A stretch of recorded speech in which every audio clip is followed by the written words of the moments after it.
Welcome back to the Yes By podcast, everyone. Newfoundland's #1 podcast. I'm your host, Robert Greeley, and we have another exciting show for you this evening. But beforehand, I just want to get through some to-do list items that we have. If you're watching us on YouTube, and hey, if you're not, don't worry, I'll forgive you. Like I said, we're working on the visual aspects of the studio. I think I've mentioned that a couple times now. So we got a nice little brand new backlight, got some purple vibes going this evening, might change it around, who knows. A couple just like books in the back just to kind of add something there because I was thinking that space was like really bare. But here's an opportunity for you. If you want like a message or something like that, like a birthday message or an advertisement, anything like that, if you're a business, send us an email. Yes, bye. That's all you got to do. Send us an email at the Yes By Podcast. I'm literally forgetting our email right now. This is not good. Oh no. What is the email? yesbypodcast@gmail.com. We're going to cut that because I obviously did not forget our email. But yeah, send us an email if you're interested. And instead of my garbage recycling schedule on the fridge, maybe we could put your face there. That is an option if you're interested, of course. But hey, without further ado, today's episode is with Justin Hocko. And if you're not familiar with the name, I can guarantee you are familiar with the Outhouse. He is the founder, creator of the Outhouse. We're going to chat about the whole string of more or less coming up with that idea, how it's grown. I mean, they've got millions of views online now. It is absolutely incredible. And it all showcases Newfoundland, our culture, the people. If you've been on Facebook, within the last couple of days, you'll have seen they did the virtual shed party. They had guys like Terry Ryan, Shanika Nutt come in. Really exciting. Justin's a great guy. We're going to dive right into that chat right now on the Yes By Podcast, Newfoundland's #1 podcast. Before we get going, though, I want to ask you a huge favor. If you're watching us on YouTube, hit that subscribe button, smash that like button. If you're listening to us, send it to a friend. Hit that 5-star review on Apple Podcasts. Share us all out. It really helps with the performance of these episodes because we want to get them out to not only as many Newfoundlanders as possible, but global. Newfoundland, we gotta represent. We gotta show people that we are one of the best provinces out there. But hey, that's enough from me. I'm your host, Robert Greeley. Let's just dive right in to today's chat. There's a little voice crack for you. We're diving into today's chat. Enjoy. Justin, welcome to the Yes By Podcast. Hey, what's up? Nice to meet you finally. Likewise, I'm excited. So, the creator of the Outhouse, Newfoundland's probably most famous social media page. How does that feel? Feels amazing, man. Like, I'm still not used to it. Like, I feel like every time we talk about it, we feel like we're still up and coming, even though some people think we made it. But I feel like in our mind, we've been up and coming for the last decade, which is sad. We're just never coming at this point, I don't think. Well, what's interesting is, you have about 100,000 followers on Facebook, the Outhouse page, which in retrospect, maybe for the internet isn't big numbers because you have creators from all around the world who, have like 50 million subscribers and followers. But 100,000, that's 1 in every 5 Newfoundlanders. Now, obviously, you probably have a demographic that, there's a little bit of a portion that extends outside the province. But, for the sake of the argument, that's basically like 1 in every 5 Newfoundlanders follow. Yeah, man, it's crazy. Like, we don't really try to think about the numbers. Like, it's like when you put out a video, you don't think about all the people that are watching it. You just kind of, we're really hard on ourselves, honestly. Like, if it doesn't reach a certain number in a day, we're just like, oh, we're failures. No one likes us anymore. It's, I guess it's just a social media mentality, really. Mm-hmm. So. Now, before we kind of get into the history of the Outhouse, I want to, do the backstory of Justin Hocko. So, tell me what your childhood was like and like where you grew up. Where are you from on the island? Are you like a townie as well, like Mike? I grew up in Portugal Cove, and I know everyone says that's only like 10 minutes away from town, but I'm not a townie, even though, Marcus lived right down the road from me, and he's okay to be a Bayman, but I have to be a townie. I don't get it. But we both grew up in Portugal Cove. Marcus obviously had family in St. Anthony, so he was very back and forth. So that's how he became the Bayman that we all know and love. and I just stayed in Portugal Cove. But I don't know if I like it's weird. I don't like to consider myself a townie, but I also don't like I'm obviously not a Bayman either, so I don't even know what I am. I think it's a confusing debate in Newfoundland nonetheless. I mean, I kind of mentioned this and touched on it last week in last week's episode, but so I was born in St. John's. I lived there until I was like 2.5 years old. So I was like 2 years old, and then my family moved to Clarenville. And when I was growing up, middle school, that was the number one chirp my buddies would throw my way. Is that, oh, like you're a townie, you're not really a Bayman like us kind of thing, right? But yeah. I know, yeah, it's the ongoing debate between the Baymen and the townies, but I feel like I'm more on the Bayman side, but I feel like the Baymen don't want me because I do see I'm well aware I seem like more of a townie, but I don't want to be. This is getting this is getting deep already. Like I'm already telling you, like I don't like who I am. Hey, I mean, it's only we've only got I was gonna say we only got up from here, but I guess we're getting deep. We're going down more, so I guess it's downhill from here on out, which doesn't sound great, but I'm sure it will be. So Portugal Cove, primary school, middle school, high school, all that attended there that way. I went to my brother went to high elementary school in St. Pius X, which means I should have went to Gonzaga. But when I was in grade 5, I had to change school. So then I went to Beachy Cove, where I was supposed to be going the whole time because I live in Portugal Cove. And then I went Larry's Brook and PWC. Okay. And I went to PWC before it came really skeety. I know that's the direction it went. But when I went, it was just like a bunch of skateboarders. Hey, you know what? You just kind of threw it under the bus, but maybe I'll toss the argument that you were the foundation that laid for the skeety environment. Yeah. Yeah, no one knew what skeets were, and then we went there, and then they were like, "Oh, okay, let's do this," and then we just spawned what PWC is today. And keep in mind, I don't know what the fuck PWC is like right now. I just know like maybe 10 years ago it used to be famously skeety. Yeah, I mean, I think we're getting a little past my headspace because I really have no recollection of it at all, to be honest. When I was in high school, I think our big rivalry was more or less with, obviously, out in Clarenville, the surrounding areas. So, sports, it was, big time rivalry with Bonavista. In the high school realm of things, then for minor hockey and stuff like that, Bay Roberts was obviously a big matchup for us as well. But, yeah, because you're, like, what year were you born? In 89.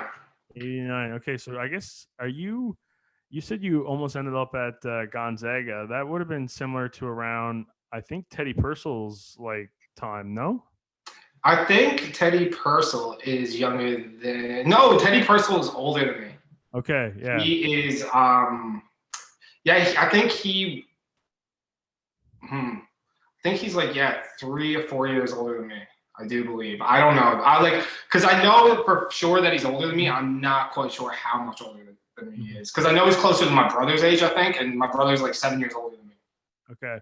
Yeah, because in all honesty, that's really the only recollection. Somebody told me a story once upon a time about how in the Confederation Cup, Gonzaga and Bonavista had an incredible matchup in that tournament. It was like Teddy Purcell on one side, Adam Party, Michael Roder on the other, something like that. And it was just apparently one of the best high school hockey games that this province has ever seen. I can imagine. That's crazy. Yeah, so every time I hear Gonzaga, I just immediately kind of go to Teddy, which is funny enough. I actually met Teddy Purcell once in my life, and this is when Newfoundlander Versus was a thing. So, but he didn't know who I was or anything. But I went up to him and I was talking to him, and I was like, "Man, you're fucking amazing! Whatever, fanning out." And he bought me and all my friends I was with a round of drinks. So I was like, "What a great guy." I always remember that. I gotta say, the Newfoundland NHL alumni, and this is coming from somebody who is actually, I've worked in sports. I've met a lot of, top players, and nothing against any current NHL player that I've ever met or any prospect or anything like that. But and who knows, maybe I'm a little biased because I am a Newfoundlander, but the NHL Newfoundland alumni, incredible. Some of the nicest people I've ever come across in the sports world. Yeah, same. Teddy Purcell was amazing. Cleary, I met him once, and he seemed really best kind. looking at just your high school times now and what you're doing in school, were you kind of like obviously we had one of your buddies, Mike, on last week, and he was kind of the self-proclaimed class clown. What were you like? What was the vibe there? Were you a troublemaker? Were you really into any certain subjects? Were you an athlete in sports? Well, it's weird. We kind of like hung out with all the skaters, Okay. but my friend, like the guy Murph, the guy that's in Newfoundland V.S with me, he was definitely the class clown. Like he won class clown in our at our grad or whatever. Like he was voted class clown of our like graduating class, and I won most likely to win an Oscar. So back then we were basically doing the same. Like we were making jackass videos and like CKY type things with like skateboarding and dumb stunts and skits, and we sold that for an enterprise class. So that was like our start with using camera and trying to get people to see the videos that we make. And so we kind of were skaters, but we were, I guess, kind of artsy because we were doing that. But I think we basically hung out with, like, everyone liked us, I think. Like, we were well liked in high school. We didn't like cause trouble with anybody. And I think we got along with the jocks, we got along with the skaters, and we got along with the skeets. Hey, so you said you sold something to an enterprise, a video concept, more or less? Yeah, we had to do we took an enterprise class. So the purpose of the class was to make something and sell it.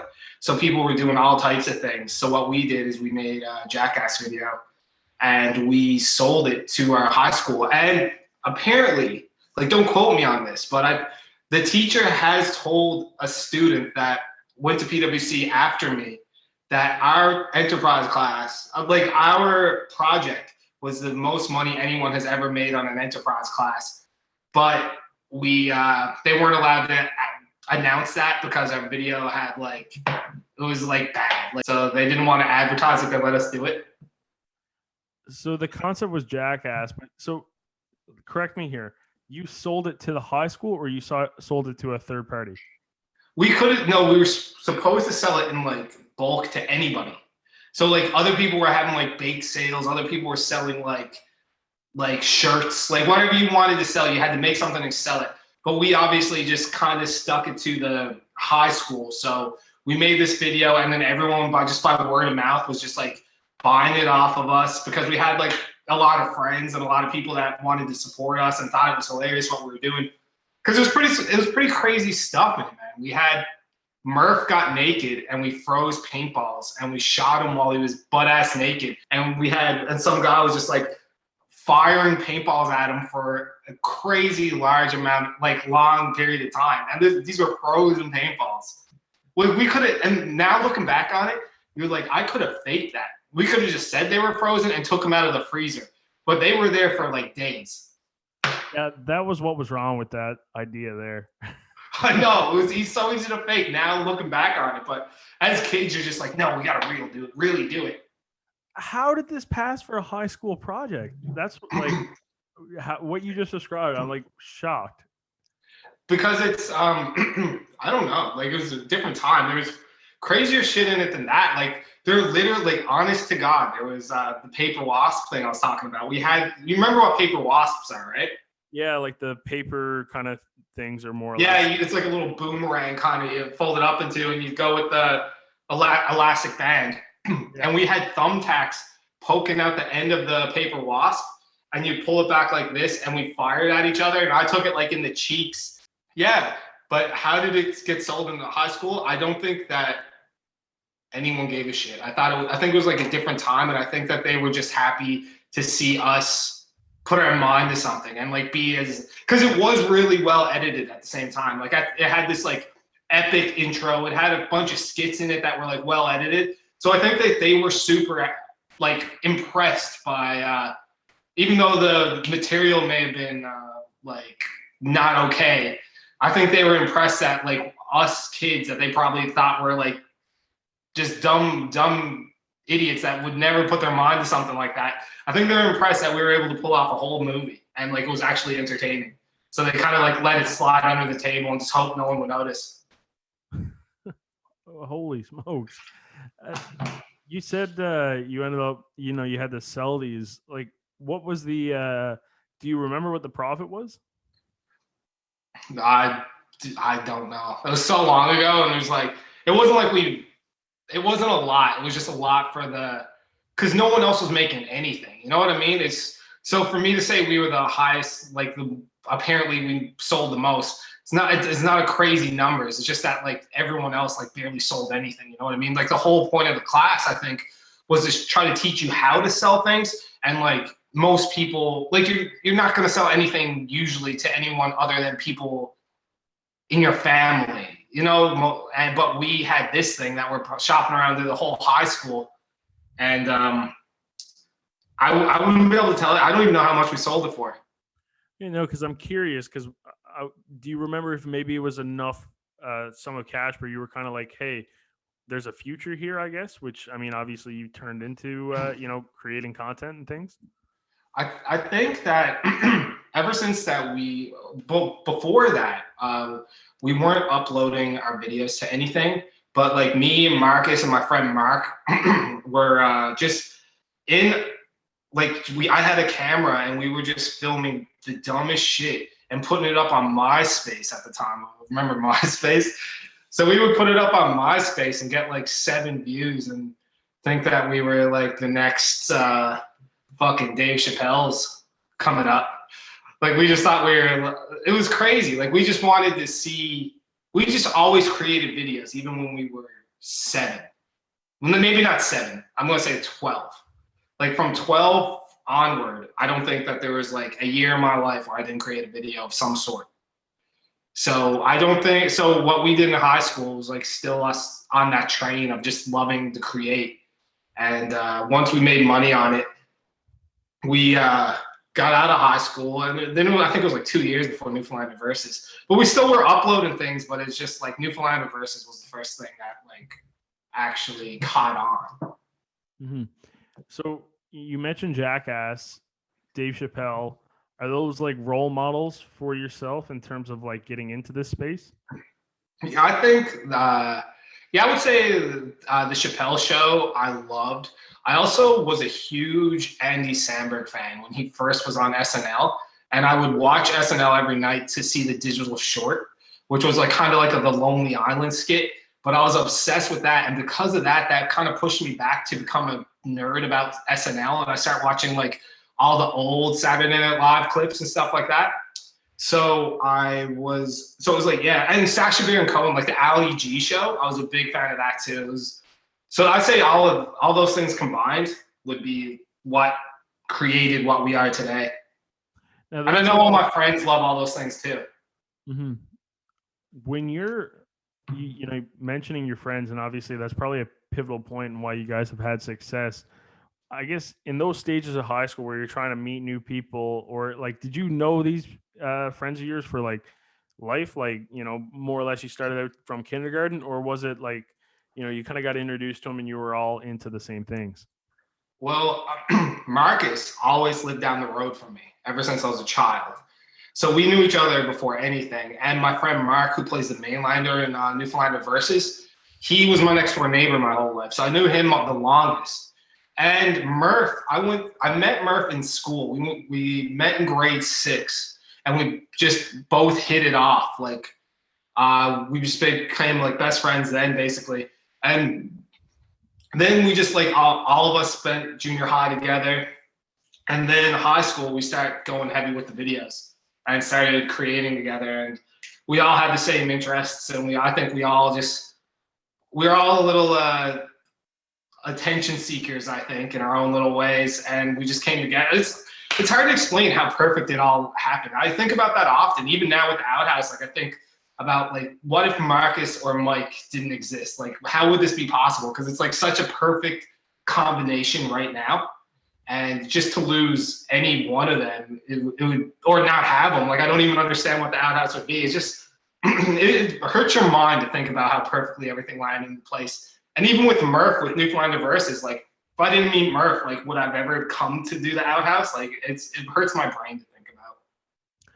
Now, Newfoundland V.S., safe to say this is 2021 is the 10-year anniversary of that? Yeah, I didn't even think about that before. I hope no one's expecting anything because I didn't think about this until this moment. Take me back to the idea stage of when, Newfoundland versus hit the drawing board. I wasn't so much of a drawing board. I love telling this story because I feel like it lets so many people down. We were just like we were in my parents' basement at the time because I lived out in my parents' house, and we were eating honeydew melon. And as we were eating it, we were just like, man, honeydew is deadly. And it was just me and Murph going back and forth, just making fun of generic skeets, making each other die laughing. And then Murph ate the honeydew thing, and he's like, honeydew is fucking ah. And then I was like, we were crying at the way he said sick. I was like, man, you can't even close your mouth when you say it. You just are like, shah. And then like that's how the sick slowly came to be. And then the next day we're like, let's go film this. So we go and we film it, and he's just eating the honeydew melon. I'm filming him say everything that we said the night before. And when the video was ready, I remember texting Murph, like, this is dead ass serious.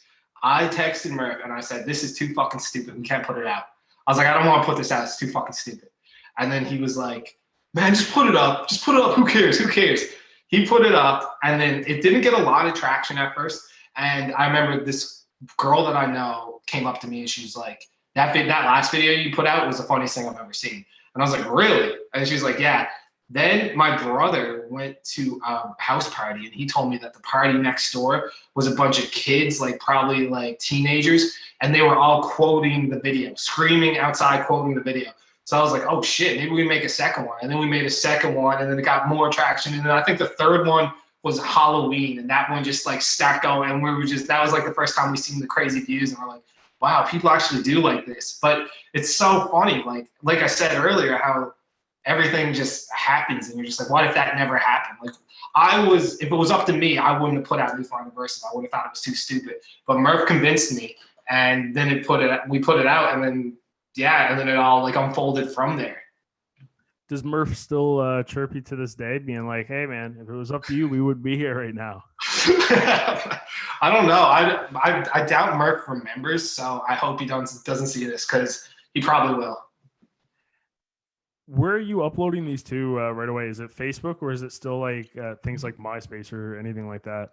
The first Newfoundland versus, it was just straight up YouTube. Okay. Yeah, we didn't do Facebook at the time. It was just YouTube. But we were getting crazy views on YouTube. Views that we couldn't do today on YouTube.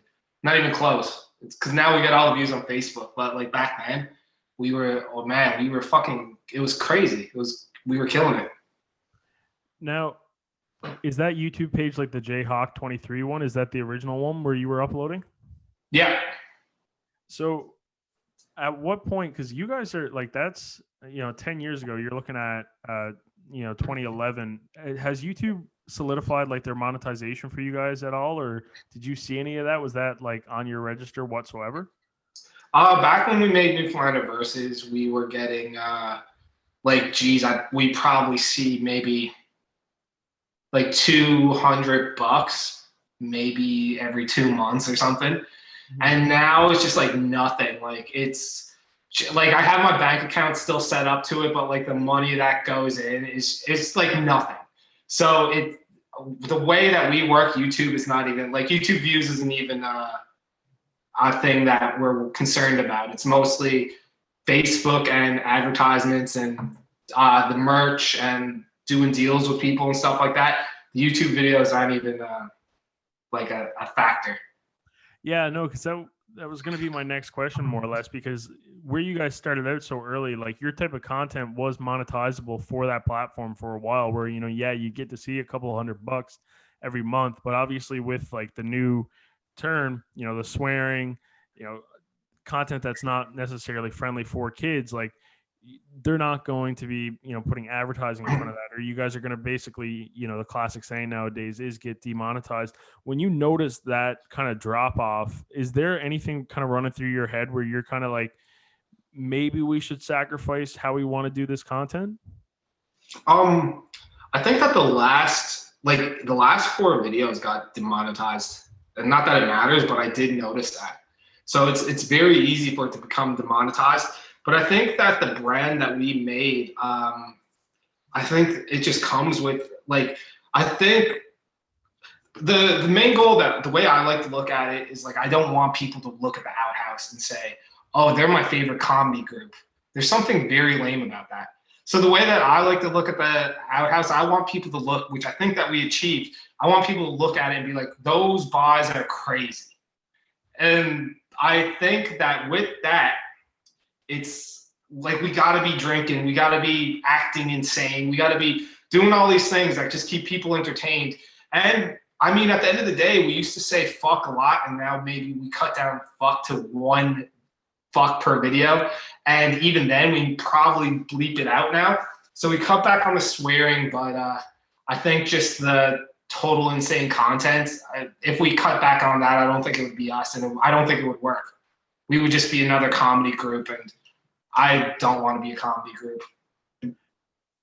Going back to after high school, are you doing any post-secondary whatsoever? Is there like a potential other career path that could have been for you, or are you always just head into this type of career? Well, I had, I always want to do this. Like, this is like the dream, and this is what I work super hard at. But since like, probably like 8 years ago now, I've been working with my dad. He's retired, but I still work where he worked. So it's a 9 to 5 office. It's a construction office job. But I don't, even with all my friends, you ever see Friends, like the show Friends? Mm-hmm. You know how Chandler has a job and no one knows what he does? Yeah. That's what I do. It's like, my friends have no idea. I just describe it as it's an office construction job. And I leave everything else like up in the air, because it's not interesting at all, but it gives it income. And I'm used to it because I had it before it was even a safety net. I had it before the Outhouse. So I had it when I needed a job, and now it's just my safety net of, trying to do more and make this full time. But I mean, it's good to have income. I mean, I bought a house this year. Yeah, I was gonna actually. Hey, you're hopping all over the place ahead of us. I was gonna mention, the house, because I noticed you bought the house last year in 2020. So was that like a big moment for you? Yeah, it was great, man. It's funny. Like, I went to buy a house. I was like, I'm gonna feel like an adult now. I was like, I'm gonna buy a house, and I bought a new car. And for 2 weeks, I felt like an adult, and I felt like I achieved so much. But then after that 2 weeks, I just went back to being like, I need more. I need to achieve more. I'm not where I want to be. So at that moment, I realized I will just never be happy. Another dark twist for us. Now, you listen to any entrepreneurship podcast or, the social media star podcast, you hear it all the time. People saying, quit the 9 to 5, go all in on the dream, chase it. You guys have really solidified yourself as having something, whenever you accumulate, numbers like that, 100,000 people tuning in, and like you're consistently bringing in people, you're almost the opposite of what everybody says, where it's like you actually kind of have proof that this works, but you're still holding on to the 9 to 5. Why is that? Because I think that it's just comfort. And I think that at this stage, especially with all the lockdowns and stuff, and like seeing I know Mike, what he tells me about it and how much it sucks for him. Like, I'm happy that I have some other source of income. And I don't know, like, I guess it's just a safety net, and I'm a bitch. Is that what you want me to say? I'm a bitch. I'm a bitch, okay? I'm sorry. Not at all. I wasn't getting at it because no, I think it's an interesting take. I've been, kind of working in this realm of things, and I see people who are, excelling exponentially in the social media game, and even for themselves, they have real estate investments, stock investments, and other things that like people don't really see, right? So they just kind of think like, oh yeah, you make it here at this point and you can kind of solidify yourself financially. But realistically, like when you're hearing that advice, these other people, like they have other financial incomes and they're portfolio isn't exactly what you just think in terms of, oh, merchandise, AdSense on YouTube or Facebook, wherever, and then brand deals. Yeah, exactly. I mean, like with the Outhouse now, and like I feel like I spent a lot of time trying to solidify the Outhouse to where it is now, and I accomplished that. And now I think that my mind is going to other places. Like I'd never stop the Outhouse like anytime soon. Like we're having so much fun with it. Why would we? But like, of course, I definitely have like a wandering eye for like trying to some new projects while I'm doing this, and I don't know. It's just interesting as like being a creative person. Like you just want to try different things, and the thing about the Outhouse, I know that sometimes things get stale, but just every video is so different. And I remember I had this one time, like probably last year, I was thinking about like maybe I should make a movie. And I was thinking about like writing a movie and trying to get that made. And then I just thought to myself, man, I make a movie every week. Like the Outhouse is like a mini movie every single week, and it's so much fun. And I wouldn't want to like take away from that, like, you know what I mean, for the big gamble. Mm-hmm. But I definitely have a wandering eye for some new projects. Any of those projects potentially, like you said, you just kind of mentioned a movie, but you're seeing Netflix series more and more. Is that something kind of on your radar where you could maybe kind of pitch a 23-minute show that kind of lives on a streaming platform, or are you still like such a big fan and really attached to like the 4-minute, 5-minute, quick skit kind of thing? Yeah, I think that like a TV show would be amazing. And I know honestly, we had some offers for some sort of TV shows here, but I don't know if it would be better than YouTube at this point. Well, not YouTube, but the internet at this point, because it seems like the internet is the best way to get your brand out there and stuff like that. And I know that you would have a steady income for the TV show or whatever, but it probably wouldn't be that great if it was a local channel. And then on top of that, you got to keep in mind that to do this TV show, we're probably going to have to take like, let's say 6 months to a year out of our life. And then that's not putting out Outhouse videos. And then like what happens if the show just crumbles and then we go back to do the Outhouse and that's no longer there? It's a lot to think about. Mm-hmm. What do you think maybe could persuade you in that option where we see the Outhouse, the Netflix series? I mean, if Netflix wanted to make something, I think we would. I think my mind is more thinking of like just the local channels and stuff like that. But like if Netflix, if we pitched something to Netflix and they wanted to do that, I think that would be the ultimate goal. Like I think, like where else can you go from there? Like I know Letterkenny is on Crave and Trailer Park Boys is on Netflix, and that's like kind of like what we do. Yeah. So it's a good point actually, and a segue into this thing. So when you're kind of coming up with like skit ideas, are you looking at individuals like Letterkenny, individual shows, like Letterkenny, Trailer Park Boys, and kind of getting like inspiration and seeing some ideas? Or are you kind of the creative type where it's like you shot off every outside possibility and it's like, I don't want to potentially copy something because I subconsciously seen it somewhere else? It's crazy with me because like I wouldn't watch. It's so strange with me. Like I wouldn't watch Letterkenny or Trailer Park Boys or anything like that. Like, and that wouldn't inspire me to be hilarious. I'm like a really big movie nerd. So if I'm watching something like I think like Ghostbusters. If I was watching Ghostbusters, I'll watch that and be like, oh man, we should make a video about this. And then I think it was like 2 Halloweens ago, we made Ghostbusters spoof with Donnie Dumphy. And just like the classic movies like that and the movies that I love, when I watch something like Ghostbusters, it inspires me to want to create. And then that'll inspire me to be like, oh, I want to make a video about something. It doesn't even have to be a spoof on the movie I'm watching. It's just like, I think I'm a big believer in you got to consume great things to make great things. So if I want to make a good skit, I think I got to watch a couple of movies that I think are great. Now, when you're coming up with the concept of the Outhouse, creating the name, human egos get into everything, right? I mean, for myself personally, the very first podcast that I launched, right, with the athletes that I've worked with, Greels Reels is like my nickname, the logo is me. You know, I'm very integrated into the brand, and that was, you know, kind of, you could say, an egotistical decision.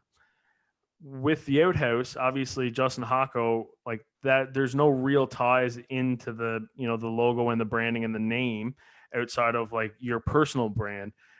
Kind of take me through that decision and how like you didn't get caught up like I did when you guys were kind of first contriving the idea. I think I don't think I'm looking to be the man, you know? Like when I put a video out, if you ever notice, like there's never a video that I'm the main person in. So like whenever I write a video, it would be like Marcus and I'm the second guy, or like Mike and I'm the second guy. I find comfort in being like the second guy, like the sidekick in the videos. I never want to be the main person. So like for me to, if I, and like when the Outhouse was created, it was me and Marcus that first started it up. So we, yeah, so it wasn't even like me by myself. It was me and him. And I don't think I want all the credit, like, because there's some shitty videos as well. So then when those shitty videos come out, people blame me. So I'd rather them blame Mike and Marcus. You get stopped in the grocery store. Hey, yeah, that last skit, man, wasn't very good. Oh yeah, that was Mark. Yeah. I was like, yeah, that was Mark. That also when Mike, if Mike writes and makes a video, like I often joke with him about how if someone comes up to me and they're like, oh, that video that Mike was in, that was so good, and I'll be like, oh yeah, I wrote that. And then if they come up to me and they're like, I don't know how I felt about that last video, I'll be like, oh yeah, that's the time I'll be sure to be like, oh, Mike wrote that one. I was just like, I never want to take the credit for bad videos. Managing, you know, creative process with multiple people, and obviously, you know, we kind of just joked good videos versus bad videos, but yeah, like, I mean, making sure that everybody's creative process and vision is still kind of represented throughout. How do you make sure that you guys aren't, you know, cursing and swearing at each other by the end of it? I mean, I don't know. We're just such close friends. Like, I don't think we all ever get into heated discussions. And if we do, I think it's a situation where someone will say something and we'll be like, I don't know if we agree with that. And another person will just be like, oh, okay, yeah, never mind. Like, we're just three friends over everything, I think. And at the end of the day, no one's trying to fuck anyone over. And I think we're friends. Like, if the video stopped today, we're all still three best friends. Like, me and Mike went to DisneyWorld together, and there's nothing more romantic that two men could do other than that. Yeah, I was watching that old vlog, Newfoundlanders go to Disney. Did you just kind of capitalize on, okay, hey, we're going to, was it Disney World, right? So Florida? Yeah. Was that like, hey, let's just kind of capitalize and make a funny video while we're down here in Florida? Or was it like, no, we're going to Florida to go to Disney World to film this little vlog of Newfoundlanders going to Disney World? Well, we wanted to go on a trip, and I have a lot of fun at theme parks. So we were trying to think of where we should go, and I was like, man, we should just go to fucking Disney World. It'd be hilarious. And then Mike was like, man, fuck it, I'll go if you want to go. And I was like, I'll go, let's do it. And then we just bought the tickets, and the night before, I remember watching Game of Thrones, because Game of Thrones was on at the time, and I remember my anxiety was through the roof. I was like, I'm literally going to Disney World tomorrow. What the fuck am I, like, this was funny until this moment, and now I'm actually a grown-ass man about to get on teacups. And it ended up being maybe the funnest trip I've ever been on. Like, all day, me and Mike were just going on rides. We were drinking like we're at a resort in Dominican, drinking like $11 American beers. Like, we both had no money at the end of it. And then we would go drink out like every single night. So it was just a big party. It was super fun, except there was roller coasters and like rides. It was the time of our lives, honestly. You realize you don't have to go to Florida for an amusement park, right? We have something called Thomas Amusements right here in Newfoundland. I was about to, Thomas Amusements. I don't hate Thomas Amusements, but Thomas Amusements has a lot of spinning, and I'm not a big fan of spinning. I'm a big fan of like the roller coasters and the rides where you go on and they pretend that you're like chasing Spider-Man and shit. But If I would rather go on the Hulk, like blindfolded with the safety kind of fucked up, rather than go on the teacups. Fuck that. I do not like spinning. I'll throw up everywhere. Now you just kind of said, you backtrack, but you did say you hate Thomas Amusements. But what if Thomas Amusements comes to you and says, "Hey, Outhouse, Thomas Amusements partnership. We're going to create a roller coaster where you chase Cecil O'Brien in your little go-kart, and that's the ride." I would sell out. I would tell you to delete this, and I would say, let's do it. I mean, like, I'm a pretty big sellout. Don't get me wrong. Like, I'll always go towards the money. You know what? It's pretty admirable because not a lot of people would actually admit that so blatantly as you just did. And now I feel like a dick for saying it. You shouldn't have said that part. Now I want to rewind this. I would never do it for the money. No, it's all about just the love of the videos and the fans. 100%. And obviously that picture that I just kind of painted for you, that's a pretty cool opportunity. And at the end of the day, it's pretty comical. I mean, you put Mike on that ride, like that's a couple videos for yourself, and you toss yourself in there too, right?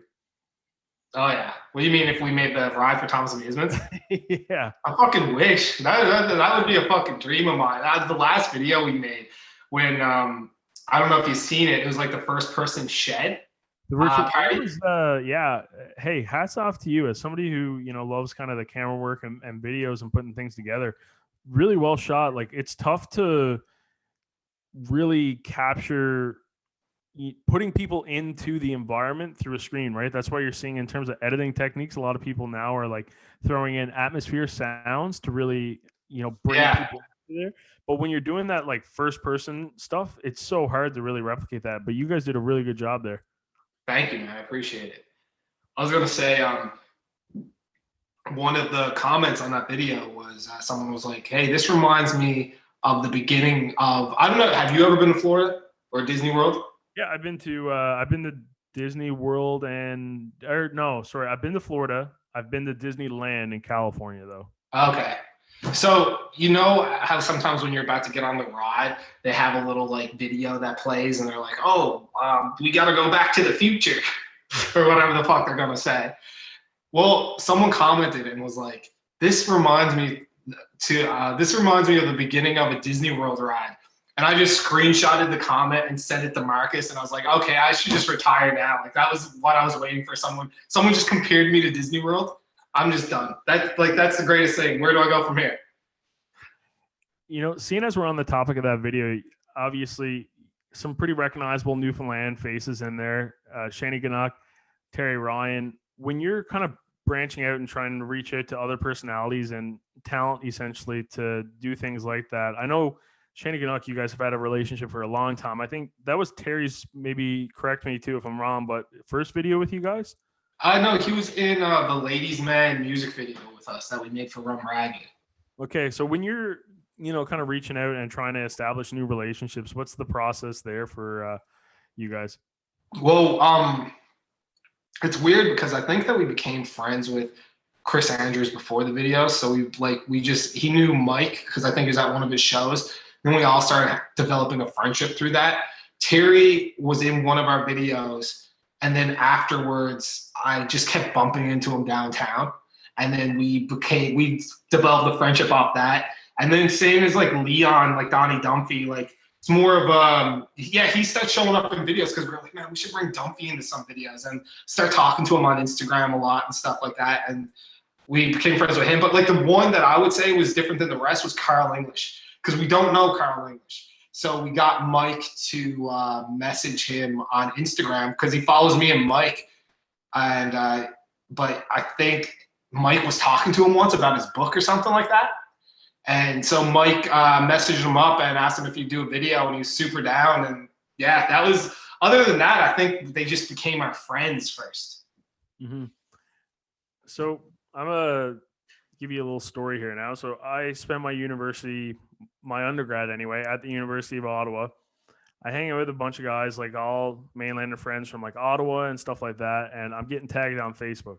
And what I'm getting tagged on Facebook is these hilarious skits of why Uber won't work in Newfoundland. And it came across my mainlander friends, and was like sharing it with me, being like, hey man, like how accurate is this? And like, basically they're getting a depiction of what Newfoundland is like, because funny enough that it probably is a very accurate video for how comical it is. I mean, but basically what I want to ask here is, how's it feel that you are kind of like an encyclopedia, a dictionary now for other people who have no idea and have never been to this province, what our people are like, and just kind of the culture and the vibe? It's crazy. It's very entertaining, but at the same time, you'll get those people that'll message us or comment on the videos and be like, no one in Newfoundland actually acts like this. And then like we never respond to comments, so I just want to comment back and be like, well, this is based on a person that exists. Like, you know what I mean? Like a lot of our characters are based on real people. So for you to say no one in Newfoundland acts like this is just like, you obviously aren't meeting the right people. And I think it's a difference, because I don't think that we're like poking fun at anybody. I think at the beginning we were leaning hard on the Newfoundland type things, like saying like references that only Newfoundlanders would get. But I think that these days we're kind of we like to look at it like, you don't have to be a Newfoundlander to find this Cecil video funny, but instead it's just a funny video where Cecil happens to be a Newfoundlander. Like, kind of like when you watch, like, in no way am I comparing myself to Monty Python right now. Like, we don't have a candle to them. But I'm saying, like, when you watch Monty Python, like, they, like, you know what I mean? Like, they have accents, but, like, the joke is not that they're from there. They're just guys that happen to be from there. So we try to lean on that a little harder than we used to. Like, try to make it more of a, like, the accents and the Newfoundlander thing. It's almost just the way that the character is, more so than, oh, you got to be a Newfoundlander to get this video. I was rereading some of the comments on that Uber video, and one that made me laugh was, awesome vid. Can't wait for the English version to come out. I know. That one was, I know. We got to bring back that character. Like, we only used him, like, I think 3 times or something. And the third time was in that last Shed video, and that was only like a little cameo. But he's definitely a fan favorite. Mm-hmm. We'll have to work him into something, because I feel like every time we use him, it's gold. Now, I want to actually kind of fixate on, because I know you guys like don't necessarily respond to the comments, but that's definitely probably a common one, especially in a lot of like skit comedy, where it is like we're poking fun at ourselves in Newfoundland, and like a lot of people will say things like, oh, like Newfoundlanders don't act like this, like, oh, you're painting us in a bad picture and stuff like that. And I kind of catch myself too sometimes, because especially being away in Ontario for the last 4 years, like I would have people kind of come up to me and they'd be like, oh, like, where's your accent? Or like, oh, like they almost think that the over exaggeration in the videos is everybody in Newfoundland kind of thing, right? So but I catch myself, and it's like, no, at the end of the day, it's funny. And I just kind of explain to those people, like, yeah, like I don't talk like that. I mean, for the most part, when you're doing things like this, when I was like doing the public speaking contest in like grade 7 or whatnot, they were telling me things like, hey, slow down and enunciate, which is pretty much a Newfoundland accent, is speaking fast and H's and all that fun stuff. But obviously you try not to let comments affect you and stuff like that. But when you see stuff like that, how are you kind of dealing with the reality that at the end of the day, people aren't just not going to like it and they're not going to be fans of it?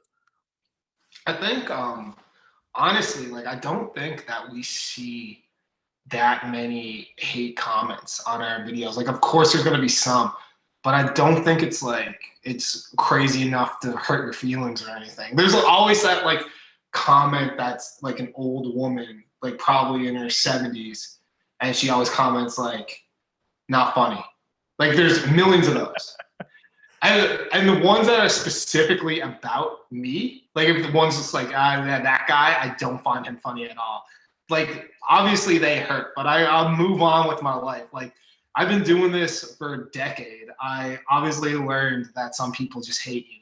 But at the end of the day, like, if you looked at anything, like if like anybody posts anything and it got that many views, you're going to have people that hate you. And I'm sure there's people that despise us. And like when they see a video come up, they roll their eyes and they're like, oh my God, these guys got to grow up.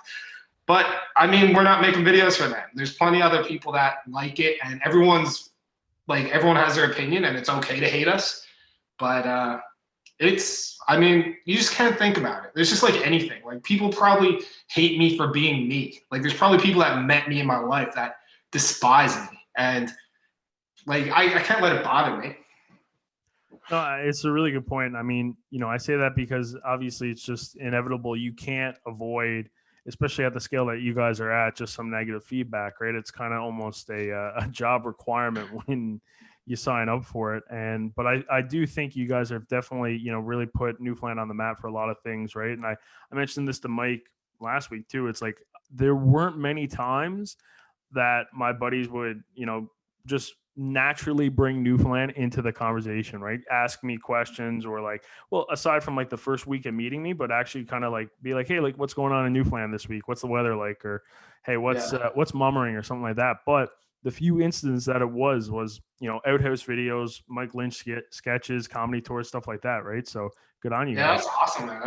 That makes me proud to hear, because Newfoundland's a great place, and it's what we call home. And like, to hear that it opens people's minds about like wanting to know about the province, I think I want to pat myself on the back. Like, that's fucking amazing. I'm happy.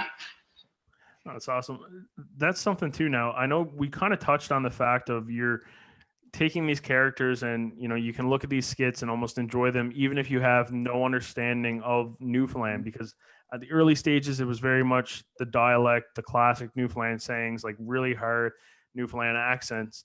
I guess to segue into the question, is that where you guys were kind of making the adjustment so you could grow your audience outside of just a strong Newfoundland demographic and get some views elsewhere? Yeah, I think that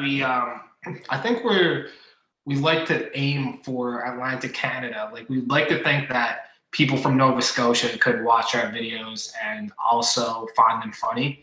Whereas before, like, I know we still have some that, like, if Marcus is doing like a Bayman one, like, I'm pretty sure you got to be from Newfoundland to understand what the fuck he's saying.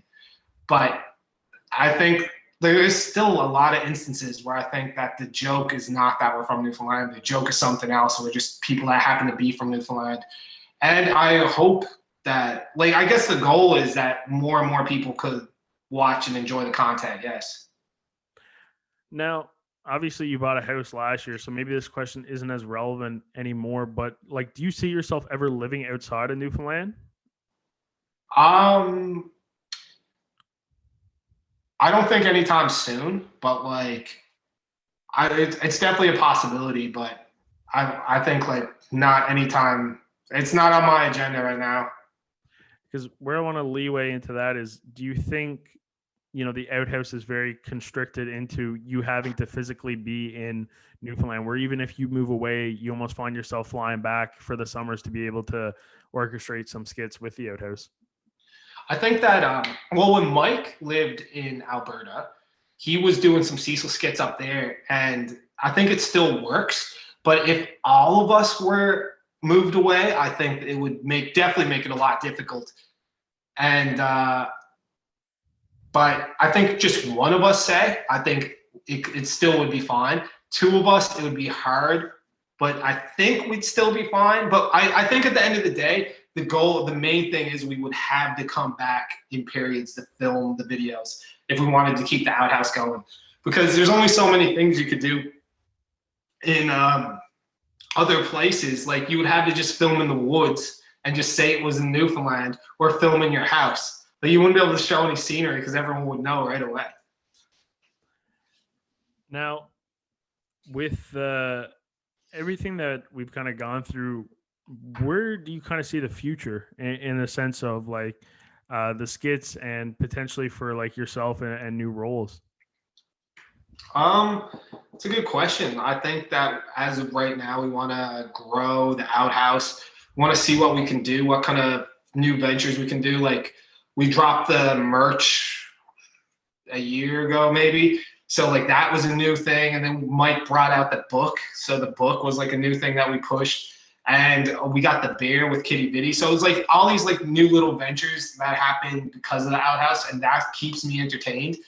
But I mean, I would obviously I think with the Outhouse, we want to keep growing. With myself, I think like I would love to work on writing a movie or a TV show or like anything like that. And yeah, I mean that's what I love, just creating stuff. So I'll also like we've been talking about like the idea of a podcast, but I don't know when that would be. But it's just like there's a lot of things on the cards, and I'm someone that don't like talking about things. I like doing them. So us talking about a podcast right now, I think it would be fun to do, but I mean like we're already so busy, so it's kind of hard to edit it. You know what I mean? How are you? How long does it take you to edit yours? To edit my podcast? It kind of depends. So more or less just kind of a quick rundown of my brain throughout as like we're going through.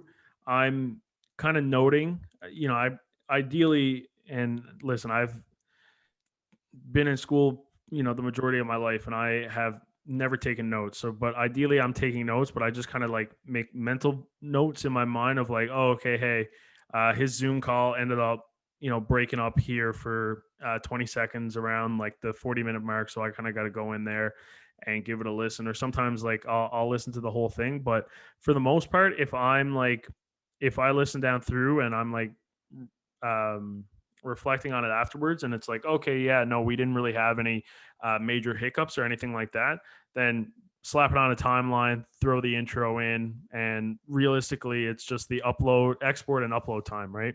Okay, cool. If there's a few like hiccups or things like that, then I'll probably like give it a once over and touch it up, right? But I mean, listen, there's going to be people who probably tell you that that's not the best thing to do either, and realistically, it's probably not.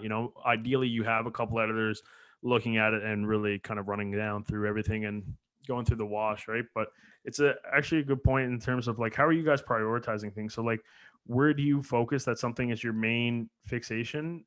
Obviously you're putting out videos, new business ventures, books, the beer with Quidi Vidi. Where are you prioritizing? Because the other thing too, these things don't just happen. There's meetings, face to face, legal stuff as well, financials, all that. Yeah, I think that like a lot of our time is dedicated to this. Like it's not something that you can do and just obtain a normal social life with. Like you're not gonna like during the week, it's hard for me to do anything. Like I'm always so busy. There's so many things I have to do. But we have a well-oiled machine. We have me who like writes and edits and focuses on the videos. We have Marcus who runs the shop. So he's like shipping out all the merch, doing all the behind the scenes, ordering the merch. And he's perfect guy for getting, he has the business account. So like if we need things for a shoot, he'll go get it for us and stuff like that. Then we have our friend Johnny, who he films for us, Johnny Pike. And so we use his camera, and he's like an amazing filmer, and he also does all of our graphic design and stuff like that for the shirts, and he like does any graphics that we need for the videos. And he's a big help to us behind the scenes. And Mike is doing his own thing. I don't even got to explain what Mike does. He's just like the face of all of us, and he's hilarious, and he helps write and he helps edit and he does his own thing as well. And all of us together, like if one of us slipped up, I don't think the Outhouse would be able to continue on. Like 4 of us need to be there at all times.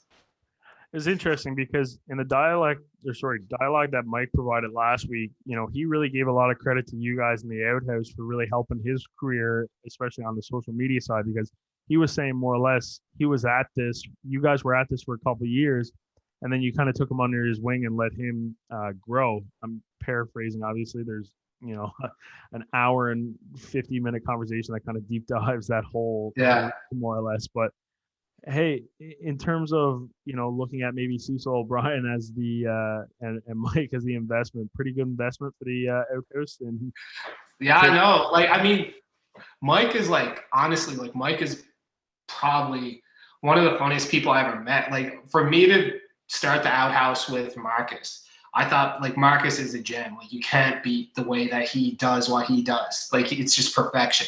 And that's why I stayed with him forever. And then when I met Mike, it's like I never bring new people in.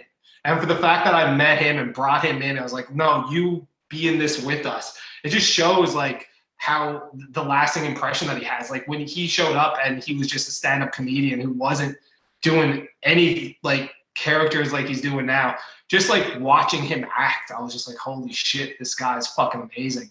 And now, even now to this day, like as soon as he writes a script and he sends it over, I always read it and I'm like, holy fuck, like I would have never thought about that. That's so fucking funny. So I think like I'm a fucking just as big of a Mike Lynch fan as all of our moms are. Now, I had a professor one time.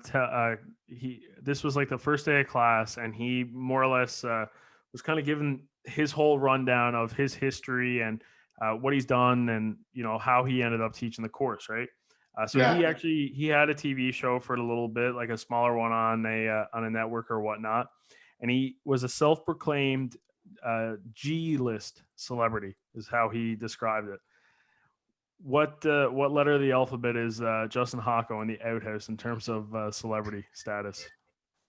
Like celebrity status in the whole entire world? Like as in Tom Cruise being an A-list celebrity? Let's go entire world for laughs, because I'm kind of curious to see what you say, but then also, of course, Newfoundland. I'd say for entire world, I'm somewhere like, I'd say I'm maybe like a K-list celebrity.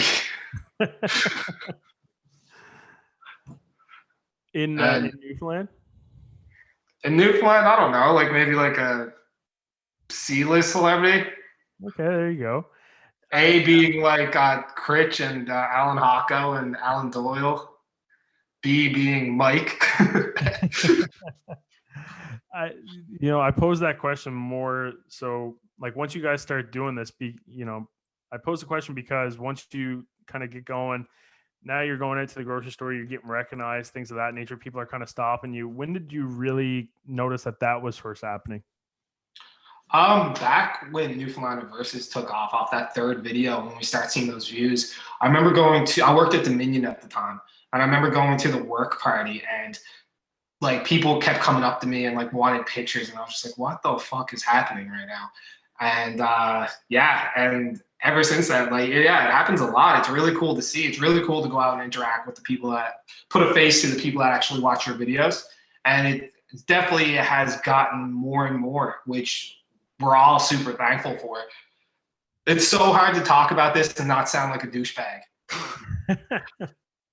No, you're right. I mean, sometimes, people just, I mean, you kind of, I kind of messed up my own train of thought there, but it's a valid point. And when that first starts happening, how are you kind of keeping a level head so you don't, turn into a massive douchebag?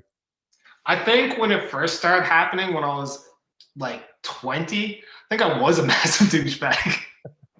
But then I think you just, like, as time went on, like, it's been happening so much that it's just like I'm very used to it now. So like I'll be out to dinner with like someone, and then someone will come up and ask for a picture, and the person that I'm with will be like, what the fuck? Like, I think it's so weird. And to me, it's just like, oh, that's just someone that watched the videos. Like it's I don't know. I guess Newfoundland is a small place, and like you said, so many people have seen the videos, and even if you just seen one, you'd probably be like, oh, that's one of those guys from those videos. And I mean, in no way does it mean that I'm better than anyone, or do I think I'm a celebrity, or do I think I'm the shit. It's just people just like taking pictures with the guy from the internet. That's all it is. It's funny you say that because, some people just see somebody getting a picture, somebody taking their picture with somebody, and then they'll get in line. One of my favorite things, I was listening to an interview that Dax Shepard did, or I think it might have actually been his podcast, and a fan came up to him when he was in the airport one time, and he ended up taking a selfie, and then a couple other people, and then some people have realized it's like, oh shit, this is Dax Shepard here, and then like he goes, he gets done taking pictures, and this one person who took the photo with him goes, okay, awesome, thanks. Hey, what's your name, by the way, so I can tag you on Instagram? I had no idea who he was, but just the fact that there was a lineup of people to take their photos. So he was like, I might as well get in on this. I think that happened to us in Dildo. We were in Dildo. It was me and Mike and Marcus. And obviously, if three of us together, we definitely, like, people are more, like, people come up to us more because I guess we're more, because you recognize one and you're just like, oh fuck, there's the three of them. So we're at Dildo Brewery and someone came up and asked for a picture. And I remember it just like people kept asking for pictures. And then by the end of the night, there was just like some woman there that was like, can I get a picture? She takes the picture and then she's like, yeah, I'm not even from here. I don't know who you guys are, but I just figured I'd figure it out later. Now you mentioned, you know, sometimes people come up and take some photos while you're at dinner and the person across the table from you just thinks that it's, you know, so weird when you're, you know, kind of gaining more and more traction and things are building up. And even some of the skits, which, you know, could lie on, you know, more of the outrageous side with the videos, especially the earlier ones that we were talking about at the beginning. What's like family members thinking? What's, you know, friends saying to you? Is anybody kind of discouraging you, or everybody very much like supportive and like, hey man, do you? Everyone was like always supportive. I don't think that my parents knew until they start really popping off. And now like my parents are like my biggest fans. They all love the videos. They share them every time they're out. And all my friends that weren't involved in the videos, they're also super supportive. I gotta say, like, yeah, it's all support from people that are close to me. Like they all love it and they love how much fun we all are having with it. Now, as a Newfoundlander, you know, shed parties and beer go hand in hand, and it's almost like a rite of passage that at some point in your life you're going to be in a shed with a bottle of beer in your hand. The fact that you can now go into a shed party with a bottle of your own beer that you partnered with Quidi Vidi with, that's got to be pretty cool. I know, it's amazing. I swear to God, it was probably a month ago. I was putting a bunch of those beers in my fridge. And as I was putting them in, I was just like, what the fuck is my life? I'm putting in a bunch of beers with me and my friends' faces on them in my fridge. Like, it's very strange to grasp. And I think, like, at the beginning, we were like, oh my God, I can't believe this is happening. And then we were so prepared for it. Like you said, all we had was a bunch of meetings. Everyone was designing the box. Like, we were just getting it all together. And then when it finally comes out, I don't think that it's like one of those things that you don't appreciate. Like, it came out and you're like, for the first week, you're like, this is amazing. And then it just, again, just becomes another thing. Well, it's a blur for the most part, right? Like when you're in the process of it, you're not really thinking of the moment, which is, you know, kind of an unfortunate thing with a lot of things in this business is, oh, like it almost takes retirement to sit back and be like, oh, wow, hey, that was cool. We did some stuff here. Yeah. And I mean, like with the mentality that I have, which I don't even think is a healthy mentality, it's just like it's always wanting more and wanting what's next. So you got your beer, and it's like, okay, but now what can we do? And then, I mean, then we pulled off the Christmas beer because that wasn't even supposed to be a thing. So we pulled that off. So now we have our Christmas beer and our summer beer. And it's just like I said, even with the buying the house, like things are cool for 2 weeks. And then you're just like, okay, but now how do I get to the next level? I just never stop. I don't think that's healthy, though.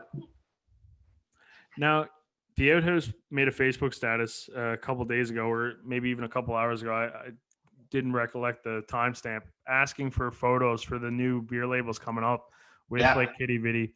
So obviously that's a big like community involvement stature, and obviously being from such a small island, community involvement is huge for, you know, your growth and your team's growth and development.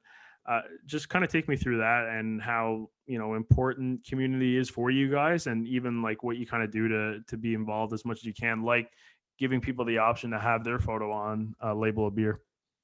Yeah, I mean, like with the beer, it's called the 12 Days of Christmas, and we could have just went out and tried to get our own pictures, but we figured, like, why not let people send in their own bays? And like, I know how much people love showing off their own pictures, and everyone has a million of them. And I think that post specifically helps, like, everyone goes to look at the pictures. I feel like everyone's scrolling through the comments being like, oh, that's beautiful, that's beautiful, that's beautiful. So I think doing things like that, and just like when Shanny Ganuk put off their show last summer, it was like the first outside. It was like a drive-in show, so it was like the first time that everybody got to go out and see something like that since lockdown, and like everyone was just happy to get out and stuff like that. And there was one night that we made some videos for it and we hosted it and stuff like that. So I don't know. I guess like for us, what we do to the community is just try to make everyone have a good time. That's all we're trying to do. Mm-hmm. Now, you kind of mentioned in terms of like some of your mentalities within going up against like any opportunity or task that might be on hand. In terms of, taking care of your mental health, especially, having to be somebody who's constantly out in the public, what are you kind of doing to maintain and make sure that you're like, staying successful in not only like a business creative aspect, but also personally? I mean, I don't know. It's just like a lot of like you got to have those moments to relax. Like as stressful and as life is, you just have like say like last night, my dad popped over, and I don't know, he's in my bubble. But my dad popped over and we had a beer together. And it's just like moments like that. Like I feel like no matter what you do in life and how stressful life gets, I used to say you have to go on vacation now and then, but we can't do that now. So you just be around the people that you love, man, and just try to relax, watch a movie or something like that. Just rest your brain and try not to think about anything for like a couple hours. That's what I find helps. But even that, it's hard, man. It's hard for sure. Like I'm sure you feel it too. Like if you're grinding away at anything, like it's definitely it takes a toll, like for sure. Mm-hmm. Yeah, well, I'll touch on that in a second, but it's kind of funny how you mentioned your dad was in the bubble. I feel like that's the number one Newfoundland disclaimer. The amount of Facebook statuses of photos of like people together and just in brackets at the end is we're all in the same bubble together. I think that's. I mean, I could throw this out here. There's no one else living in this house right now, so. But as I said that, I was like, my dad was over last night. I was like, oh, I don't even know if I'm allowed to say that, but. But when he was over, we were standing 6 feet apart with masks on. Is that the doorbell just rang? Is that your dad? Yeah, my doorbell just rang. Should I go get it? I mean, hey, it's your house. It's totally up to you. Did you ask for permission or like? Yeah, you can answer your doorbell if you want. Yeah, go ahead. Okay, I'll be back. I'm back. Hey, there we go. You should keep that in. Did you hear me? I know you probably couldn't hear me. Could you? No, we heard you. Yeah, that was your. Was that Uber Eats? No, it was just this bunch of hot girls. They just came over, and I was just like, I'm in the middle of an interview. Okay. They're all in my bubble too, by the way. Let me put that out there. There's a video for you why Uber Eats won't work in Newfoundland because the jigs will get too cold on the way. Oh my god, dude, that's actually a hilarious idea. Because you could do like why Uber Eats don't work in Newfoundland and have the Uber driver, like Mike is the Uber driver, just like eating everything. Hey, if I see that on the Outhouse, I want to be a part of it. Or well, actually, okay. I want my 10% there. Yeah, I'll give you 10% of all the YouTube views. I'm joking, of course. I mean, hey, if it's a good enough idea, by all means, run with it. I'm sure that probably hasn't even been. I'm sure that's been pitched at some point. Yeah, no, that's a good idea. I'm like, usually people say things and I pretend to say that they're good ideas, but I swear that that's something I'm going to bring up to Mike because that's pretty funny. Why Uber Eats don't work in Newfoundland and just do like the Uber video 2, part 2, basically. Hey, I mean, if you want to drop off some Jigs dinner, socially distanced Jigs dinner at the porch and the safe drop off at my place, I'm all for it. Oh, dude. Anytime, I'll mail it up to you. As long as then we could be in the same bubble. Exactly, but yeah, going back to the earlier, point of what we were talking about with your dad being in the bubble. I mean, it is like you said, you almost wanted to initially just kind of throw that in there, but it is kind of important, right? So that way you're not like, causing any stress or anything like that, and it's just kind of like a little disclaimer for people, like, yeah, no, like don't worry, like we're following the rules and regulations because at the end of the day, too, you are a role model, right? Yeah, I mean, if you think so, but I mean, like we are keeping it safe. I just, I see I guess like you're allowed to have one, like no one lives here. Mm-hmm. I love how I'm stuttering over my words. I'm just like trying to explain myself. But yeah, my dad does pop by. I guess he's in my bubble. He's the one that's in my bubble because me and Marcus and Mike don't see each other. We can't film videos yet.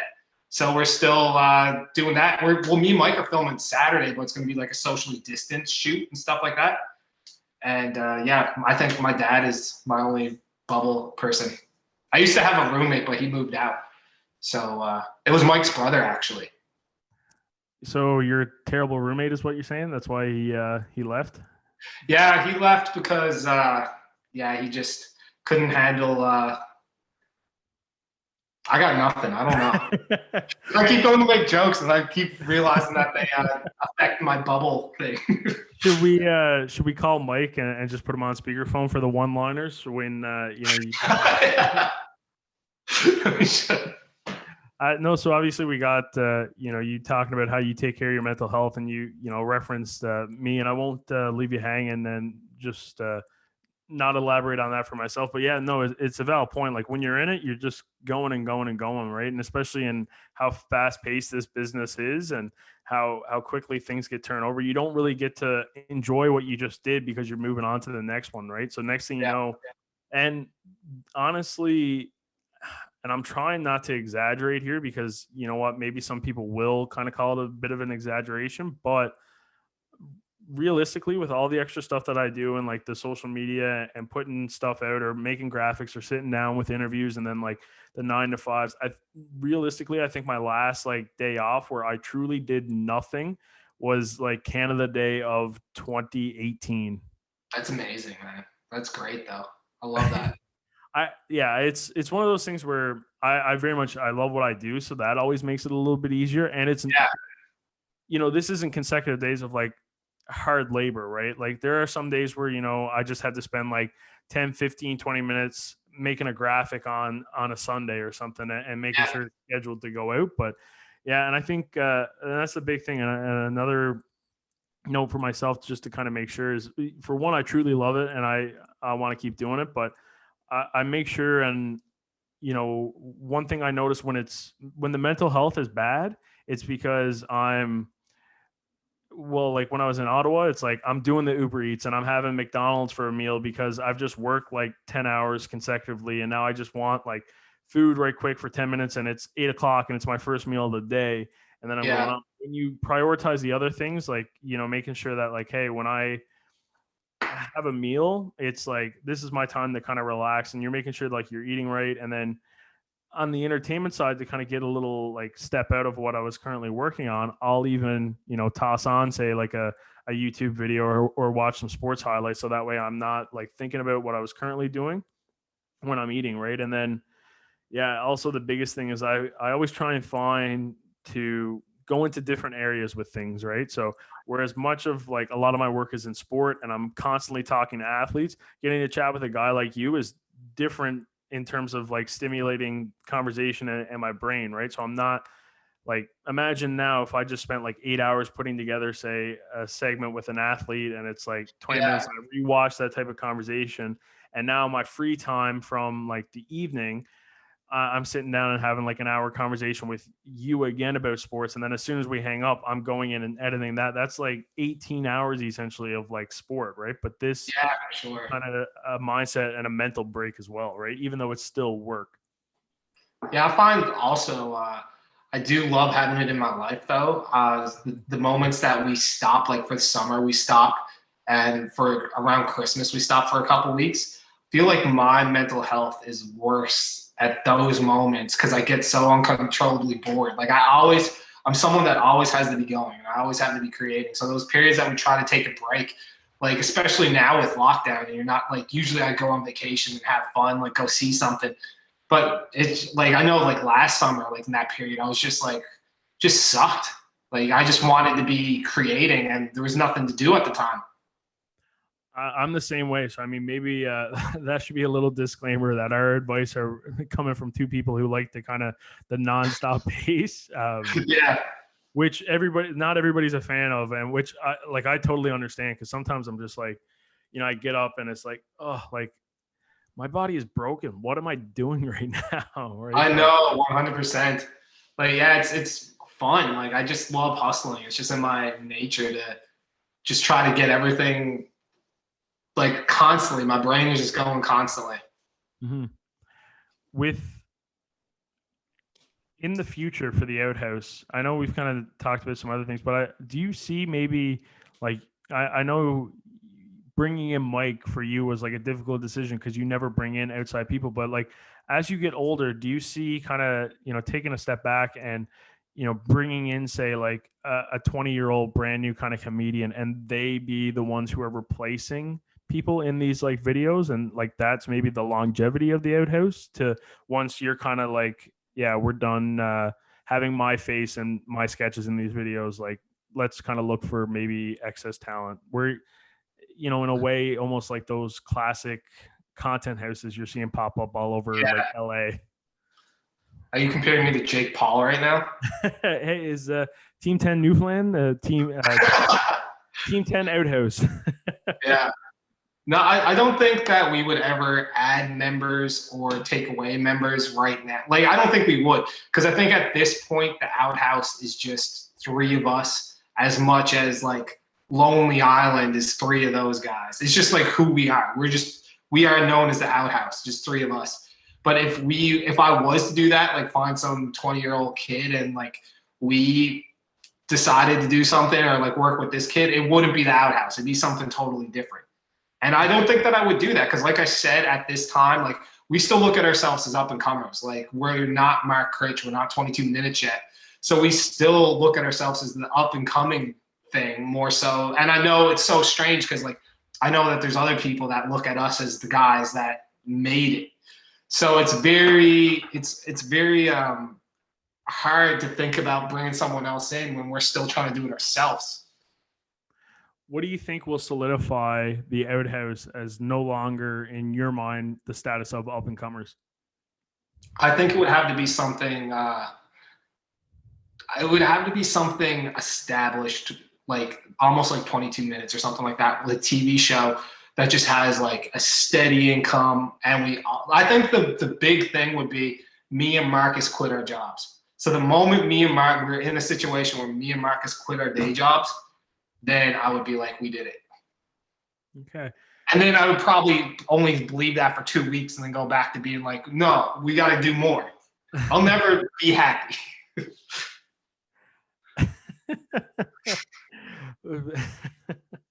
As soon as we stop this podcast, I'm just gonna give you a good old like, hey, like, man, you good? Like,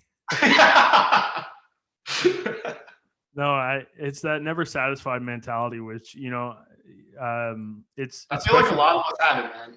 Yeah, it's a special one to come across because it's not always there, and for the most part, you kind of see it in these type of industries, right? I mean, I see it with athletes all the time and stuff. I've seen guys in terms of like testing, and for football standards and a little technical information here, like 225 pounds is the standard for a bench press, right? It's what they do in all the combines, and you'll see a guy put up like 20 reps. Now, I would say probably the average person can't even like do 1 rep of a 225 bench press, right? And these guys will like throw up like 19 or 20 depending on the position. I mean, I've seen we had a guy who smashed our record when I was there, and I think it was like 39, like he was close to like 40, and those guys will get up from the bench being disappointed because they wanted to hit that like 40 mark or that 42 mark. Yeah, it's just the mentality of like some people, I think. But I think it's like it's a bad mentality to have, but also I think people with that mentality are the people that are out here doing things and like they're not settling, which is good. What's your football team, by the way? As in terms of like NFL? Yeah. Man, so here's the thing, like why I got involved in football at the University of Ottawa was because, I wanted to go into this realm of like broadcasting and talking about sports. So growing up in Newfoundland, obviously, like I knew a lot about a bunch of other sports, but didn't really know anything about football. So when I got there, I lived in res with a couple of buddies on my floor who were football players. So I was kind of like, oh, these guys are cool. They're my friends. I can see like room for me to kind of integrate myself into like the team staff here and create myself a job more or less, which is eventually what I did. And it was to strategize in the sense of like learning about football. So I never really had a football team because that was kind of like, it's only of late where I really started integrating it into like, okay. And now it's pretty much the only sport that I watch, but I'm strictly kind of like a love of the game and like the actual like players. Right. So we'll have, obviously being in like the Canadian university side, we have guys going to the CFL. So, I've been very fortunate enough to be on the sidelines of a few CFL games and see some of those guys go on down into the States in the NFL and play. And chase after their dreams, which is great. So I it kind of turns into almost like you're a fan of like individual players and you really hope Yeah, they excel. Yeah, because it's hard, man. Like even just like you almost kind of turn off your fandom at some point, which sounds so sad because that was kind of like the 9-10 years old, that's what got you into the love of it all. But like because I grew up a Habs fan for hockey, right, with the Canadians, and like even now I find myself like just kind of watching it and enjoying, and like, oh yeah, like I seen this guy at like this type of event, great dude, I hope he yeah, gets like 2 goals tonight, right? And so yeah. it's weird. Yeah. But yeah, because and that's why like the team, like any team that I guess have affiliated myself with that I've like worked with or whatnot, they're kind of the ones that I always want to see do well. And obviously I haven't been enough to explore that down in the States with an NFL team. But and people are like, man, why this guy was asked what his favorite NFL team is, and he's giving a 5-minute answer right now. But I think if I had to pick, I like what the Colts are doing. And I'll elaborate that with, talking in terms of social media. One of their wide receivers, he was a rookie wide receiver this year. I don't know if you've come across any of his videos, but it's from the channel Michael and Kiana, I think. Kiana. Yeah, I just butchered the name there. But so it's him and his girlfriend, and they've been together since high school. They did vlogs of him at like USC, and eventually, he was a second round draft pick to the Colts, and he just like vlogs his life. So you kind of get to see like how he's training in the off season and stuff like that. So going back to like creating like a connection with people and stuff like that, from watching his videos, I kind of see what his personality is a little bit more like, and he's one of the few. Obviously, Juju's got a great online presence as well, but with him it's very authentic. So I'm kind of like, every time I see the Colts, I'm like, hey, like let's go, let's hopefully these guys play well. Yeah, it's crazy what that can do, like just the online persona. Like people watch it and they want to cheer for the person that they know. Like you feel like a connection to these people when they have a YouTube channel or like whatever it is. Mm-hmm. The power of it's incredible. So yeah, the Colts, I mean, Aaron Rodgers is fantastic. Green Bay is definitely up there, and I've come to a point where it was funny. I remember after the Atlanta Falcons New England Patriots Super Bowl, right? We were at a McDonald's after the Super Bowl party, and we were in the lobby, and I was just like, this is after Tom Brady comes back and beats the Falcons 28-3. At that point it was 5 Super Bowls, I think. Was that 5 or 6? 5, right? I wouldn't be able to tell you. I don't remember. Yeah, but I know what you're talking about. Yeah, and so I made the statement. I was like, the Patriots can't ask anything more than like Tom Brady. Like he has given everything to that franchise. Obviously, he goes on and wins a couple more Super Bowls after that point, right? But anyway, some guy was behind us and he was overhearing it, and I think the reason why this argument started was because he was a Brady fan, and he thinks that I was saying like Brady was done, which like I wasn't. I was saying that like from he was like a 7th round draft pick or whatever it was. Like a franchise cannot ask more from a quarterback that you drafted so late, and he's giving you like 5 Super Bowls. Sure enough, he ended up doing it again. But at that point, I was like that, and so yeah. But kind of going long story long again is like I've just come after the Bucks Super Bowl. I've just come to like be like, hey, yeah, we're fortunate enough to be watching greatness right now with Tom Brady. Like as much as I want to hate on the Patriots and hate on Tom Brady, like 7 Super Bowls, like in terms of NFL quarterbacks, like nobody's done it better. I know. I feel like when I watch the Patriots games, now Buccaneers, like when I watch him, I don't want him to win. I hate Tom Brady, but I do appreciate he is the greatest of all time. And that's why I dislike him, because he's so good.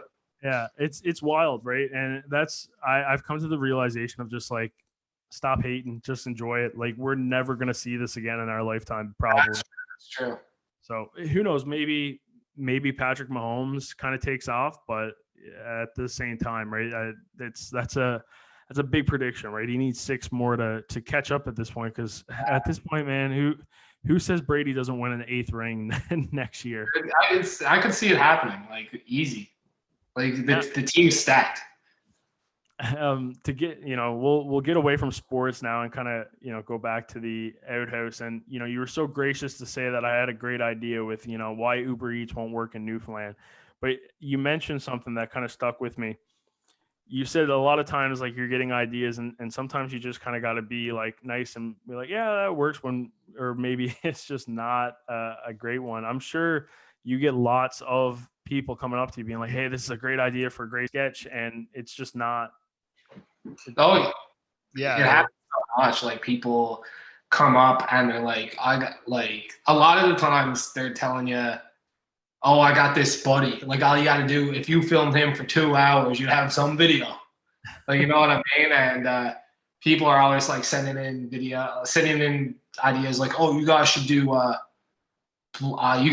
spoof of this, or you guys should do, like, you know what I mean? And you're just like, I remember the craziest one we ever got was someone like, this is fucked.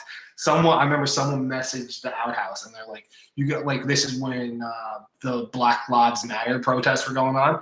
And someone was like, you guys should do a Newfie Lives Matter spoof or whatever. And you're just like, do you not understand how terrible what you just suggested is? Yeah. People just, it's so dumb. Like some people, like, I don't know. Mm-hmm. I remember that one because I was so appalled by it. That one's not.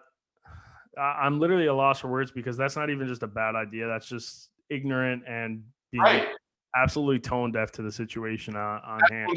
People, if you looked at the inbox of people, the things that they suggest, like it makes no sense to sometimes. Like it's crazy what people think is okay.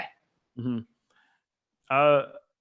Aside from that ridiculous one, when people come to you with harmless bad ideas, how are you making sure that you're not being mean to them and just kind of letting them down nicely, or even just kind of saying thank you? It's I don't know. I think the way that you handle it is you just act like it's a good idea, and then you just never do it. It's the only way out of that situation. You're just like, oh, sick. Yeah, totally. And then you just never do it. That's not what I did to you, by the way. Yours was actually a good idea. You're just being nice at this point, eh? That's no. I mean, I'll give myself credit. I mean, I think I've had a couple decent ideas throughout my years, so I think that one. I think that would actually be pretty funny now that I think about it. Right? I agree. I really do. I could just see. I can even see somebody like opening up a Big Mary, and there's just a half smoking dart stuck right in the middle of the Mary. And Cecil comes back in. Or I don't think the Cecil character smokes, so maybe one of your other Randy Lee and whatnot comes back and give me smokes by or something like that. There's definitely a lot that there's something there, 100%. Yeah, it's no, it's funny. Where do you think once you kind of have an idea like that, say, what's the creative process to start coming up with different little intricates, in the sense, like, are you trying to map it the whole thing, or are you giving like Mike a call or like Murph or the other guys and being like, hey, like we have something right now, and trying to get their input from the start? Like, let's say that I'll go with this Uber Eats idea. So what I would do is, like, I'd let my brain sit on it for a while. I usually think of bits the best when I'm focused on something else. So if I'm driving or I'm like at the gym or something like that, that's when these things pop in my head. And then I'll just keep the idea, which would just be a scene or a joke, and I'll just remember it, and I'll go in my Google Docs, and like I'll just write down all the things that I thought of. And then like it just becomes, okay, we just got to connect these. Like, how do we hit on all these marks with a story or whatever? Then as you're writing to get to those marks, I think that's the moment where you start like coming up with other things in between. But you just like, I feel like for me, I jot down the main jokes or the main things that I think are funny. And then it's just the process of writing a script to hit all of them. Mm-hmm. Are you vetting any ideas with maybe a third party or outside individuals? Sometimes like it's almost like contingency plans, and you've kind of seen social media stars essentially maybe get in trouble and have to backtrack. And then after they post something that, maybe should have went through a couple of people to get approval, they then hire a team like that so they don't find themselves in a similar situation? Are you guys just kind of all like vetting like against each other more or less, or have you gone for like a third party entity there? I think like when I write a script, sometimes I'll show it to Marcus and Mike or Johnny, and we will talk about it ourselves. Like four of us will like hash it out or come up with ideas. But there's no outside sources. It's all within the outhouse. Mm-hmm.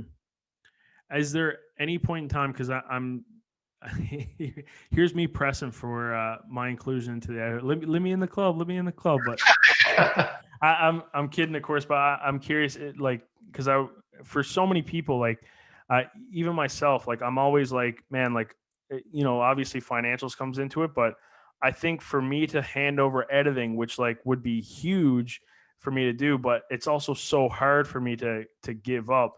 Is there any point in time where like you were really thinking of maybe these couple of tasks, giving it to an outside third party, or like any examples like that? Well, I think when the outhouse first started, sorry, I heard a noise in my house and it scared me. When the outhouse first started, I used to film, edit, and write.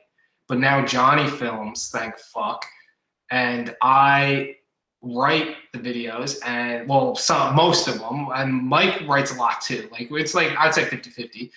And I edit like basically 95% of the videos. And I think like me and the guys often talk about this, that like the way that I edit videos is just like it's almost the outhouse feel, you know what I mean? So it's not that it's good or anything like that. I just mean like I add jokes to it that I think that if we just gave the editing to someone else, they would totally miss. Because I understand what everyone's trying to do. I understand, like, and say if Mike was trying to hit on a joke, I can understand, okay, wait, that when he said that, it was kind of low. Maybe people won't understand what he said, so I'm going to put subtitles for this one part. So I think that it is I don't think that writing or editing is anything that I would be able to give up or let anyone else do, because then I think that it just wouldn't be the outhouse. No, it's a valid point. I mean, kind of what I'm seeing with a common trend with you guys is whatever an individual's best skill and asset is that they bring to the table out of that initial group, you're letting them run and excel at that. Like you're not messing with the recipe, more or less. Yeah, I mean, like I said, if one of us, like tomorrow, if Marcus said he don't want to do this anymore, like I think the outhouse would be fucked. We'd all be scrambling. I think that it's a well-oiled machine. It just has four parts: me, Johnny, Marcus, and Mike, and together we make things that a lot of people like, and we're grateful for that. And I think none of us could do it without each other. Yeah, isn't that such a nice thing to say? Yeah, let's. I'll listen. Out of favor for you and your time, I'll block the guys from being able to listen to this one, so you can just completely disregard that you said anything nice. They probably wouldn't listen anyway because they're not interested in what I have to say. Hey, Justin, this has been a lot of fun. I want to thank you for your time, and obviously, like I said, I mentioned it wasn't often up away where I'd have guys show me things from Newfoundland. So you guys have really established yourself as being something that a lot of people really get to know for our province, right? So good on you guys. And hey, listen, anything else you want to add? I mean, it's I always love to kind of give the last little bit to the guests. You can chat about whatever you want. If you're plugging anything, by all means, what do you got on the go? I think the next time you need to have podcast with three of us at the same time. Like, of course, when the world opens up, because I'm not letting anyone else in my bubble. Just throwing that out there. Just me and my dad, baby. But once that opens up, I think you got to have the podcast with three of us. I'm Marcus too. Like you got me and Mike. You got to do Marcus soon. Yeah, hey, I'm all for it. I think that'll be an incredible idea. And hey, if you wanna give your home address to everybody here now, so people can show up, or sorry, not show up and get a part of your bubble, by all means. It would be funny if I wish I could just give Marcus's address right now. I totally would do that. I think I was trying to remember of one of those leak stories. I think I seen it on like a internet thing. Basically, somebody accidentally leaked like their boss's number a few years ago, and their boss was like a big time internet celebrity, and it was just like, I think when the first call came in, he was like in a meeting, and then it was just like, I but already had someone commented on something. I don't even know what it was right now, but they were like, oh, I live in the house behind Justin or some shit like that, and I'm just like, oh man, like could walk around with my fucking curtains closed. I've already been spotted here. Yeah, it's well, that's the thing, right? I mean, people sometimes think that they're like that is actually a good point to look at for a second, because people think that they're, just kind of being harmless and fun and trying to relate to the content and being like, oh, like almost a little bit of pridefulness to being their neighbor, right? But then like once somebody finds out where they live, and then it's like, oh, well, he just said he lives right next door to Justin, and now all of a sudden you got people dropping things by and being like, hey, like, you should do the outhouse, and this, you should do that. And it hasn't been bad. Like no one is. I don't think anyone's trying to stalk me or anything. no, I'm not that old yet, but one can dream. One day I'll have a stalker. I was gonna say I hope that don't happen, but you just said that. That means we definitely got to the next level. What was it? You went from the D list to the C list celebrity. The C to the B. C to the B. Oh yeah, there you go. I couldn't remember. Celebrity, if anyone's listening, and I don't know if that's. I thought it was just a C-list celebrity is a bad thing. That's like fucking Carrot Top, right? What do you have against Carrot Top? Sorry? So I'm not giving myself too much credit when I say a C-list celebrity, because I'm thinking of like the Carrot Top of the real world. Like what's the beef with Carrot Top? Isn't he like the traditional C-list celebrity when someone like he has to be, right? Here's the thing. I've never watched a Carrot Top stand-up thing, but I remember he appeared in an episode of like CSI Las Vegas or something like that. And that's the only thing I know him from, is his guest appearance on a CSI episode. He's even before my time. I just know he's someone that everyone used to make fun of in like The Simpsons and all the 90s thing. Everyone always used to make fun of how shitty he was. He could be great. I'm just taking their word for it. Hey, well, Carrot Top, you know what? If you're listening to this, Hako's got a problem with you. He thinks I'll box him, seeing how I'm the Jake Paul of Newfoundland. Okay, you know what? I want to end this off, but just because you said that, you versus Mike Lynch boxing event, can we make that happen or what? Dude, I already remember the last time Jake Paul fought Nate Robinson. Mm-hmm. Mike's brother was like, dude, you got to fight Carl English. Shitty YouTuber versus the basketball player. I was like, man, we got to do it. Oh, okay, yeah. I thought you were naming Carl for no particular reason, but obviously Nate was a basketball player and Carl was a basketball player. That's why. I wasn't just calling out Carl English for no reason. Hey, can I get on the card for that fight just for laughs? Yeah, who do you want to fight? You could take on Mike. Yeah, I think I might be out of Mike's weight class. I think I'm a little bit heavier than Mike. Well, that's it. Who the fuck cares at this point with these boxing matches? All right, so can we tell the listeners that the Outhouse times Yes By podcast boxing undercard coming? Let's say what, summer of 2021 or 2022? Yeah, summer of 2021. I love how we're promoting. Yeah, that's what let's promote that at the end. Okay, so it's Carl English. I'll have to tell him about it later, maybe the day before, so we don't have any time to train. And I'm going to go start training tomorrow, and we're going to have a boxing event of a lifetime in Newfoundland. Is Carl pardon me? Maybe you could take on Rex Gowdy. Let's listen. These are some people I would love to have on as guests. So let's not call out everybody for me to fight. I love Rex. I love Rex and Carl. I'm not calling them out, but I get why you're saying. It's all YouTube boxing dreams. All in good fun. My first ever concert, actually, not even outdoor concert, was a Rex Gowdy concert. He killed it for Canadian Idol, man. He was good. Oh man, he's amazing. We worked with him for a video, and ever since then, every time I see him, I stop and talk to him. He's a great guy. Awesome. Hey, Justin, Hako, I know you're a busy guy, so I'm going to let you go here. Once again, thanks for the chat. It was great. It was good insight. Yeah, And it's, amazing. We got to do it with 3 of us next time. For sure. We'll make that happen. All right, man. All right, that's it for this week on the Yes By Podcast, Newfoundland's #1 podcast. I hope you guys really enjoyed today's episode. And like I said, if you did, share with a friend, leave us a review, smash that like button, subscribe over on YouTube. It means a lot, honestly. Okay, in the meantime, stay best kind.